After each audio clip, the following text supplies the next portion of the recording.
আসসালামু আলাইকুম। আপনাদেরকে একটা ইম্পর্টেন্ট টেক্সট করি অথবা মেসেজ করি, যেইটাই করি না কেন করছি। সেটা হচ্ছে যে সকালবেলা যারা সকালবেলা ঘুম থেকে যারা দেরিতে উঠছেন, তাদের জন্য হচ্ছে অনেক কিছু মিস করে ফেলছেন ফিউচারে। অনেক কিছু। আপনি জানেন না যে আপনি কত কিছু মিস করে ফেলছেন।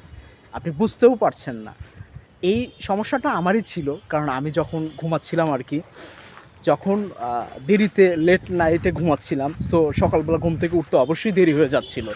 বাট আমি যখন সকালে ১২টা বা ১১টার দিকে ঘুম থেকে উঠতেছিলাম, তখন আমার কাছে দিনটা কেন যেন ছোটো মনে হচ্ছিল।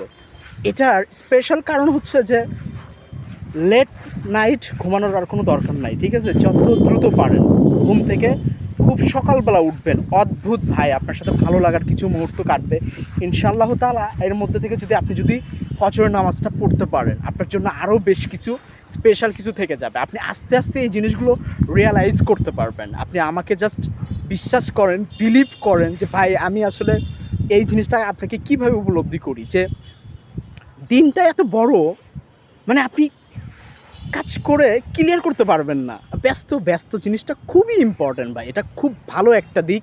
মেন্টালিটি ভালো থাকবে, শরীরটা ভালো থাকবে এবং হচ্ছে স্পেশালি আপনার কাজবাজের দিকগুলো আরও বেশি ভালো থাকবে ভাই। আপনি জাস্ট ঘুম থেকে একটু আর্লি উঠে যান, খুব সকাল, সকাল উঠে যান। এটার জন্য একটু সময় নেন, কারণ অনেকেই আছে যে অনেক রাত ধরে কাজবাজ করে। সো তাদের জন্য হচ্ছে একটু সমস্যা হতে পারে। সো আমি বলব যে আপনি যত জিনিসটাকে তৈরি করে নিতে পারবেন বা পাল্টে দিতে পারবেন, জীবনটাকে উপভোগ করতে পারবেন, এই জিনিসগুলো আপনিই পারবেন, আপনার দ্বারাই সম্ভব। আপনি জিনিসগুলো হচ্ছে খুব কাজে লাগান, সময়টাকে খুব প্রাধান্য করেন এবং দাম দেন, ঠিক আছে? তাহলে আপনার লাইফটা খুব সুন্দর হবে ইনশাআল্লাহ তাআলা। আপনি আমার এই কথাগুলো যদি একটু শোনেন বা একটু মানেন যে সকাল সকাল ঘুম থেকে উঠে যান, আপনি ঘুরেন, প্রয়োজনে কাজ যদি নাই থাকে সকালবেলা একটু ঘুরলেন, প্রকৃতির সাথে একটু নিজেকে একটু মানিয়ে নিলেন, বাতাস খেলেন অথবা একটু ঘোরাফেরা করেন, আপনি আস্তে আস্তে আপনার ভিতর থেকে অনেক কিছু বেরিয়ে আসবে, আপনি বুঝতেও পারবেন না। সো আপাতত এতটুকুই করেন, ইনশাল্লাহ আপনাদের জন্য ভালো কিছু হবে।